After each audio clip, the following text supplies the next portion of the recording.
एक जंगल में कालू कौवा और बिजली कब्बी रहते थे। कालू कौवा तो बहुत आलसी था। एक दिन कालू कौवा अपने घोंसले में आराम से सो रहा था कि तभी वहाँ पर बिजली कब्बी आ जाती है। कालू जी, ओ कालू जी, जल्दी से उठ जाइए, हमारे जंगल में एक बहुत बड़ी मुसीबत आने वाली है। मुसीबत? कौन सी मुसीबत? मुझे बताओ, मुझे बहुत डर लग रहा है। कालू जी, सभी पक्षी इकट्ठा होकर बातें कर रहे थे कि आज रात जंगल में तूफानी बारिश आने वाली है। चलो कालू, हम भी चलते हैं। हा, मुझे तो तेरी बातों से ऐसा लगा कि कोई भूकंप या ज्वालामुखी आने वाला है। अरे बस बारिश ही तो होने वाली है, इसमें कौन सी बड़ी बात है बिजली? अरे ऐसी तो हर साल बारिश आती जाती रहती है, इसमें इतनी ज्यादा परेशानी वाली बात क्या है? ठीक है कालू जी, चलो सभी पक्षियों से पूछने के लिए चलते हैं कि आखिरकार बात क्या है। फिर वो दोनों बाकी पक्षियों के पास चले जाते हैं। एक पेड़ के नीचे बुलबुल, मीनू चिड़िया, कबूतर और तोता बातें कर रहे थे। वो बातें कर ही रहे थे कि तभी वहाँ पर कालू कौवा और बिजली कब्बी आ जाते हैं। भाई पक्षियों, क्या हो गया? आप सब इतने ज्यादा परेशान क्यों हो? कालू, आज रात हमारे जंगल में बारिश होने वाली है, इसलिए हम लोग अपनी जरूरत का सामान इकट्ठा कर रहे हैं। अगर बारिश नहीं थमी तो फिर हम क्या करेंगे? इसलिए लकड़ियाँ जमा करके घर बना लेंगे और कुछ भोजन भी इकट्ठा कर लेंगे। अच्छा तो ठीक है, मैं भी ढूंढूंगा तुम सब पक्षियों के साथ लकड़ियाँ और भोजन। अरे नहीं कालू कौवे, मैं तुम्हारे साथ लकड़ियाँ और भोजन नहीं ढूंढ सकता, क्योंकि तुम तो बहुत आलसी हो। तुम खुद तो लकड़ियाँ ढूंढोगे नहीं, ऊपर से मुझे ही परेशान करोगे। तुम ये काम नहीं कर सकते कालू कौवे। अरे तोते भैया, तुम बिल्कुल सही कह रहे हो। पिछली बार इस कालू कौवे ने मेरे साथ बिल्कुल ऐसा ही किया था, इसलिए इस साल मैं अकेले ही जाऊंगा लकड़ियाँ और भोजन ढूंढने। मैं भी कालू के साथ लकड़ियाँ और भोजन ढूंढने नहीं जाने वाली। इसकी पत्नी बिजली कब्बी मुझसे हमेशा लड़ाई करती रहती है और मुझे चिढ़ाती भी है कि मैं मोटी सांड हूँ। अपना फिगर तो देख बुलबुल, अगर तुझे मोटी मोटी ना कहूँ तो क्या तुझे एक मिर्ची जैसी पतली कहूँ?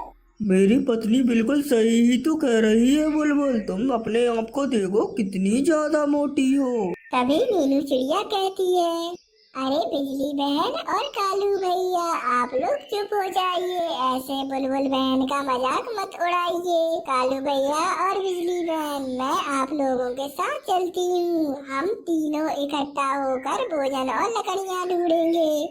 जब मेरा पति कालू जा रहा है तुम्हारे साथ लकड़ियाँ और भोजन ढूंढने, तो भला मैं क्यों जाऊँ? मैं नहीं जाऊँगी लकड़ियाँ और भोजन ढूंढने, तुम दोनों ही जाओ, मैं तो सोने जा रही हूँ अभी। ऐसा कहकर वो बिजली कब्बी तो वहाँ से चली जाती है। मैं भी अब दाना ढूंढने के लिए यहाँ से जा रहा हूँ। इस तरह से वहाँ से तोता, बुलबुल और कबूतर भी वहाँ से चले जाते हैं। कालू भैया, मैंने आप पर विश्वास किया है, आप मुझे धोखा मत देना। चलो आप हम दोनों के लिए लकड़ियाँ इकट्ठा करो और मैं हम दोनों के लिए भोजन इकट्ठा करती हूँ। अरे मीनू चिड़िया, मैं भारी वजन नहीं उठा पाता हूँ क्योंकि मेरे सर में दर्द है, इसीलिए लकड़ियाँ मैं नहीं उठा पाऊंगा। मैं भोजन ढूंढता हूँ, तुम जाकर ढूंढो लकड़ियाँ। फिर मीनू चिड़िया लकड़ियाँ को इकट्ठे करने में लग जाती है और कालू कौवा मन ही मन सोचता है, मुझे क्या नौकर समझ रखा है जो मैं लकड़ियाँ ढूंढूंगा? अरे मेरी कुंडली में राजयोग है, राजयोग। मैं कालू कौवा हूँ। कालू कौवा पहाड़ों पर ही पूरा दिन भर सोता रहता है। फिर जब कालू कौवे की आँख खुलती है तो वो सोचता है, अरे मुझे सोए हुए तो बहुत देर हो गई, अभी तक तो उस चिड़िया ने लकड़ियाँ जमा भी कर ली होंगी। अरे मैं जाते समय उस चिड़िया को कुछ दाने लेकर जाऊंगा। ऐसा सोचकर वो कालू कौवा कुछ दाने ढूंढने के लिए चला जाता है। थोड़ी दूर में उसे कुछ दाने भी मिल जाते हैं। अरे मुझे तो कुछ दाने मिल गए हैं, अब इन दानों को ले जाकर चिड़िया को दे देता हूँ। अरे कालू भैया कहाँ रह गई? अभी तक तो उन्हें आ जाना चाहिए था। चिड़िया ऐसा कह ही रही होती है कि तभी वहाँ पर कालू कौवा आ जाता है। कालू भैया, मैंने आपके लिए और मेरे लिए लकड़ियाँ इकट्ठा कर ली हैं। क्या आप मेरे लिए भोजन ले आए? चिड़िया, मैंने तो भोजन जमा कर लिया था और मैं लेकर ही आ रहा था कि बीच गली में मुझे एक चील मिल गई और उसने मुझे डरा धमका कर वो सारा भोजन ले लिया। बस मेरे पास अब इतना ही भोजन बचा है चिड़िया। अगर आज बारिश नहीं हुई तो मैं और भोजन कल ले आऊंगा। अभी तो तुम ये कुछ दाने ले लो और मुझे मेरी लकड़ियाँ दे दो।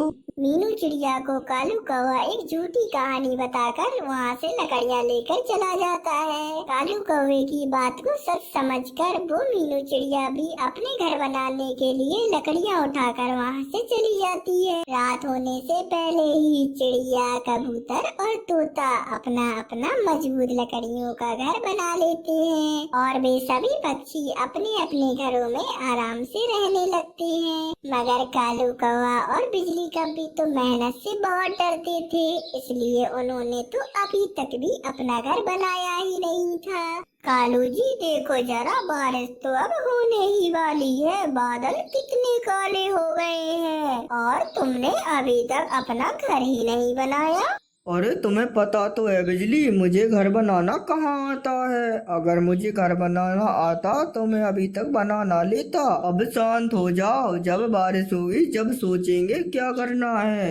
मुझे तो ऐसा लग रहा है कि बारिश अब होने ही वाली है और हम इस तूफानी बारिश में यहीं फंस जाएंगे। बिजली ऐसा कह ही रही होती है कि तभी वहाँ बारिश भी होने लगती है।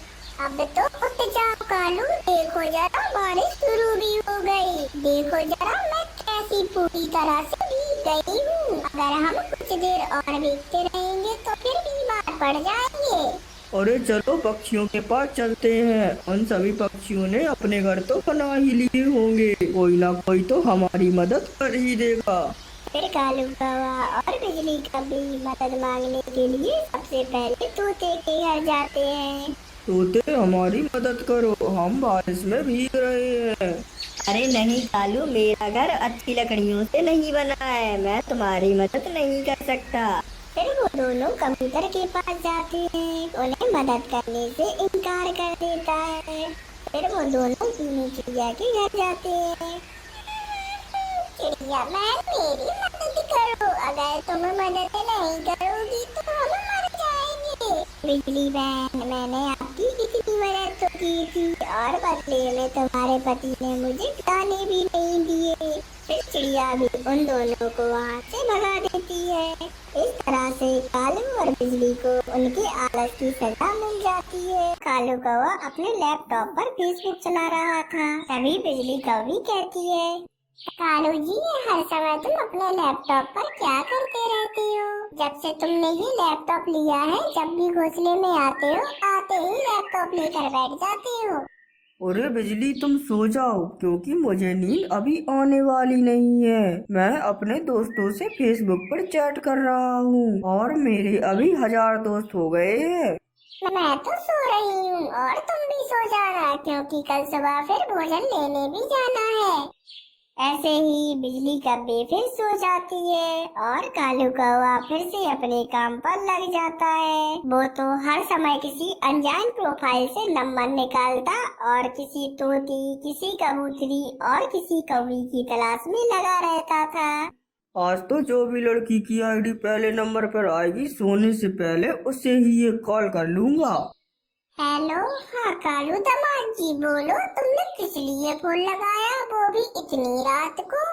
वो अरे सासू माँ, गलती से फोन लग गया। मैं तो बस यूं ही फेसबुक चला रहा था। सॉरी, अब तंग नहीं करूँगा। ऐसा कहते हुए कालू कौवा अपना लैपटॉप बंद कर देता है और फिर कालू कौवा सो जाता है। अरे चिड़िया बहन, इस कालू कौवे की तो हरकतें बहुत ही खराब होती जा रही हैं दिन पर दिन। ये आम के बगीचे में आकर बैठ जाता है और यहाँ पर जैसे ही कोई लड़की पक्षी आम खाने के लिए आती है तो उसकी फेसबुक आईडी मांगता रहता है और सीटियाँ भी बजाता रहता है। तोते भैया, अभी उसकी पत्नी बिजली कभी को नहीं पता। जब उसे पता चल जाएगा तो बहुत पिटाई होगी इस कालू कौवे की। कल मेरी कजन आई थी पूजा आम खाने के लिए। इस कालू कौवे ने तो उससे इतनी मिन्नतें की फेसबुक आईडी मांगने की, और जब उसने नहीं दी तो उससे लड़ने लगा। फिर वो तो बिना आम खाए ही बाग से वापस चली गई। चिड़िया और तोता ऐसे बातें कर ही रहे होते हैं कि तभी वहाँ पर कालू कौवा भी आ जाता है। कालू कौवे, आप बूढ़े हो गए हो और इस उम्र में आपको जवान कौवों वाली हरकतें अच्छी नहीं लगती।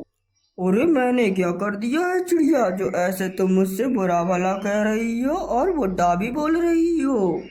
अरे तुमने कल मेरी कजन को आम के बगीचे में छेड़ा था। अगर तुमने फिर ऐसा कभी कुछ किया तो हम तुम्हारी पत्नी बिजली कब्बी को बता देंगे। अरे मैं तो बस यूं ही फेसबुक अकाउंट मांग रहा था तुम्हारी कजन से, वो तो पता नहीं उसने क्या सोच लिया और गुस्सा हो गई। तुम उसे देखकर सीटियाँ बजा रहे थे, ये कैसा मजाक है। आइंदा से किसी भी लड़की बच्ची के सामने ऐसा मत करना कालू कौवे। ऐसा कहते हुए चिड़िया और तोता वहाँ से चले जाते हैं। अरे आज तो ये चिड़िया कुछ ज्यादा ही बोल रही थी। कौवे भला कभी बूढ़े होते हैं? अरे दिल जवान होना चाहिए, दिल। अरे थोड़ी देर यहाँ पेड़ों की छांव में बैठकर फेसबुक चलाता हूँ, क्योंकि यहाँ पर तो नेटवर्क भी बहुत अच्छे आते हैं। अगर किसी हसीना ने फ्रेंड रिक्वेस्ट एक्सेप्ट कर ली तो फिर उसे कॉल भी लगाऊंगा। अरे आज मैं अक्कड़ बक्कड़ बम्बे बोलकर आईडी पर रिक्वेस्ट भेजूंगा, क्या पता कहीं ऐसे ही 3 निशाने पर लग जाए। फिर कौवा ऐसे ही अक्कड़ बक्कड़ बोलकर एक आईडी पर रिक्वेस्ट भेजता है। फिर वो रिक्वेस्ट एक पिंकी कौवी के पास पहुंचती है और वो उसे एक्सेप्ट कर लेती है। अरे आज तो मेरी फ्रेंड रिक्वेस्ट एक्सेप्ट हो गई। रुको मैं अभी इसे कॉल करता हूँ। बोलो बोलो बोलो ना, बोल क्यों नहीं रही हो? अरे ये तो कालू कौवा है, रुको इसे अभी मजा चखाती हूँ। जी आप कौन है? मेरी मम्मा मेरे पास में ही रहती है, जल्दी जल्दी बोलो क्या काम है मुझसे। अरे वो कहना तो कुछ नहीं था। अरे अरे बस मुझे दोस्ती करनी थी आपसे। वैसे आप ये तो बताओ, आप आखिरकार हो कौन?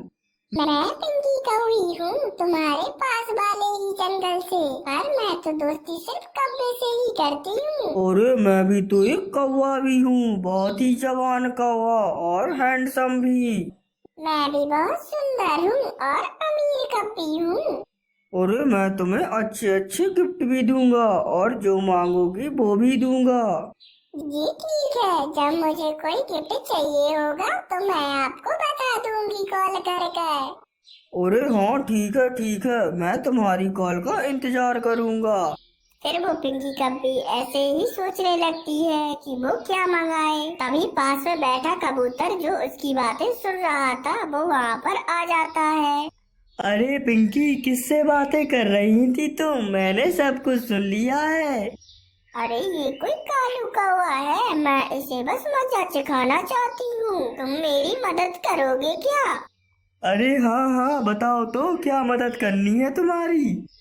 अरे कुछ नहीं, बस मैं इससे मिठाइयाँ मांगूंगी और बोलूंगी मैं अपने किसी नौकर को भेज रही हूँ, बस तुम उन्हें लेने के लिए चले जाना। अरे इसमें भी कोई बड़ी बात है, मैं बिल्कुल चला जाऊंगा। हेलो कालू कौवे, मुझे मिठाई खाना है, बोलो कहाँ भेजूं अपने नौकर को लाने के लिए? अरे आम के बगीचे में भेजो अपने नौकर को, मैं वहीं मिल जाऊंगा मिठाइयों के साथ। ठीक है, तो एक कबूतर आएगा, तुम उसे मिठाई दे देना, वो ही है मेरा नौकर। अगर तुम कहो तो मैं खुद ही आ जाऊंगा तुम्हारे घर। अरे ना ना, ऐसा ना करना, अगर अभी ही पकड़ गए तो दोस्ती तो खत्म ही हो जाएगी बनने से पहले। अच्छा अब आए, मेरी मम्मा आ गई है। अरे पिंकी कव्वी, अब ऐसा करेंगे, इससे पहले मिठाइयाँ खा लेंगे और फिर इसे सबके सामने बेइज्जत करेंगे। फिर बिजली कव्वी जब इसे पीटेगी तो बड़ा मजा आएगा देखकर। ऐसे ही अब शाम भी हो जाती है और कालू कौवा अपने घर चला जाता है। और न जाने आज कैसे ये दिल किसी पे फिदा हो गया। शर्म करो शर्म, ये तुम क्या गा रहे हो कालू? और मेरे लिए कुछ खाना तो तुम लाए ही नहीं होगे। ये लो, ये मकई के दाने हैं और इन्हें खा लो। अरे तुम कितनी अच्छी हो बिजली, जो मेरे लिए भी भोजन ले आती हो। भोजन तो मैं ले आती हूँ, परंतु तुम सारी सारी रात इस लैपटॉप में किससे चैटिंग करते रहते हो? अरे नहीं, मैं तो किसी से चैटिंग नहीं करता। अरे वो तो कल रात दूर वाले जंगल के कब्बे से चैटिंग कर रहा था। बहुत परेशान करता है वो मुझे। अरे बिजली, क्या घर में कुछ मिठाई पड़ी है? मिठाई तो पड़ी है, मेरी माँ लेकर आई थी 5 दिन पहले। ये लो और खा लो। अरे मैं तो रोज खाता हूँ, पर मेरा दिल था कि जो गरीब पक्षी आमों के पेड़ के नीचे रहते हैं उन्हें खिला दूं कुछ मिठाई। ये क्या बात हुई? थोड़ी सी तो मिठाई है, किस किस में बांटोगे? अरे किसी गरीब को देखकर दे दूंगा। ऐसा कहते हुए वो कालू आमों के बगीचे में चला जाता है। वहाँ तो वो कबूतर बैठा हुआ था। अरे क्या तुम ही हो वो कालू कौवे? पास वाले जंगल से मुझे एक पिंकी कब्बी ने भेजा है। अरे हाँ, मैं ही हूँ वो कालू कौवा। और तुम मेरी दोस्त के लिए मिठाई लेने आए हो ना? अरे हाँ, मैं तो बस ये मिठाई लेने आया था अपनी मालकिन के लिए। अरे मेरी मालकिन बहुत ही ज्यादा अमीर है और बहुत ही ज्यादा सुंदर। ऐसा कहकर वो कबूतर वहाँ से मिठाई लेकर चला जाता है। अरे पिंकी कब्बी, अब तो तुम्हारे बिना दिल ही नहीं लगता। चलो एक वीडियो कॉल करता हूँ पिंकी कब्बी को। ऐसा कहते हुए कालू कौवा पिंकी कब्बी को वीडियो कॉल करता है, परंतु पिंकी कब्बी तो वीडियो कॉल रिसीव ही नहीं करती। फिर पिंकी कब्बी वापस कॉल करती है। मिठाई ले लिया है मेरा नौकर क्या? अरे हाँ, लड्डू थे, वो भी प्योर देसी घी के पेलूराम के लड्डू थे। अरे पिंकी, तुमने मेरी वीडियो कॉल क्यों नहीं उठाई? कालू जी, मेरी मम्मा आसपास रहती है मेरे, इसीलिए मैंने वीडियो कॉल रिसीव नहीं कर पाई। और अगर मुझे सामने से देखना ही है तो मैं कल अपने नौकर के साथ नदी किनारे आ जाऊंगी। लेकिन तुम मेरी खाने के लिए क्या लाओगे? अरे जो मांगोगी मेरी प्रिय दोस्त वो ही लाऊंगा। अच्छा तो फिर फल ही ले आना, जो फल मिल जाए। हम नदी पर बैठकर फल खाएंगे। अरे पिंकी, क्या रात को बात करोगी मुझसे? अरे ना ना, रात को तो मेरी मम्मा मेरे साथ ही सोई होती है, रात को कॉल मत करना। अच्छा दोस्त, अब कल मिलेंगे, मेरी मम्मा आ गई है। अरे अब तो जल्दी से कल हो जाए, मैं जल्दी जल्दी जाकर घर पर सो जाता हूँ। ऐसे ही कबूतर भी मिठाई लेकर पिंकी कब्बी के पास आ जाता है। कबूतर भैया, मैंने कल कालू कौवे से नदी के किनारे मिलने का वादा किया है। ठीक है पिंकी कब्बी, जब तुम नदी किनारे उस कालू कौवे से मिलने जाओगी तभी मैं बिजली कब्बी, तोता और चिड़िया को वहाँ पर ले आऊंगा। फिर देखना उस कालू को कैसे सीधा करते हैं हम। फिर दूसरी सुबह कालू कौवा अपनी पत्नी बिजली कब्बी से कहता है, अरे कब्बी, मैं नदी किनारे जा रहा हूँ, वहीं खाऊंगा इन अमरूदों को, और जब मैं लौट कर आऊंगा तो तुम्हारे लिए कुछ जामुन भी लेकर आऊंगा। आज इतनी जल्दी नदी पर जाकर भला क्या करोगे तुम? अरे करूँगा क्या, मुझे तो प्यास लगी है। फिर कालू वहाँ से चला जाता है। जैसे ही कालू वहाँ से जाता है, कबूतर के प्लान के मुताबिक चिड़िया वहाँ पर आ जाती है। बिजली बहन, चलो आज कालू के पीछे ही नदी किनारे जाना है। चिड़िया बहन, क्या हुआ? फिर चिड़िया बिजली कब्बी को सारी बात बताती है। मैं भी कहूँ, कल ये बहुत ही अच्छे अच्छे गाने गाता फिर रहा था। फिर वो दोनों नदी की दिशा में जाते हैं। अरे तुम तो बहुत खूबसूरत हो मेरी दोस्त पिंकी, तुम्हारी ये नीली नीली आंखें, मेरा तो मन ही मोहित हो गया। अरे ये देखो, मैं तुम्हारे लिए क्या लाया हूँ खाने को, ये मीठे मीठे अमरूद। तभी वहाँ पर तोता आ जाता है। अरे मिल लो अपनी पिंकी कब्बी से, मैं भी आया हूँ उसके साथ तुमसे मिलने। पीछे से बिजली कब्बी और चिड़िया भी झाड़ियाँ से निकलकर बाहर आ जाती हैं। तो ये बात की, आज से तुम्हारा लैपटॉप बंद, और मैं बताती हूँ तुम्हें, अभी रुको जरा। ऐसा कहते हुए वो बिजली कब्बी कालू को खूब पीटती है। अरे तुम लोगों को तो मैं देख लूंगा, और तुम्हें भी पिंकी कब्बी। देख लेना, मुझे क्या देखोगे। ऐसा कहते हुए सब हंसने लग जाते हैं।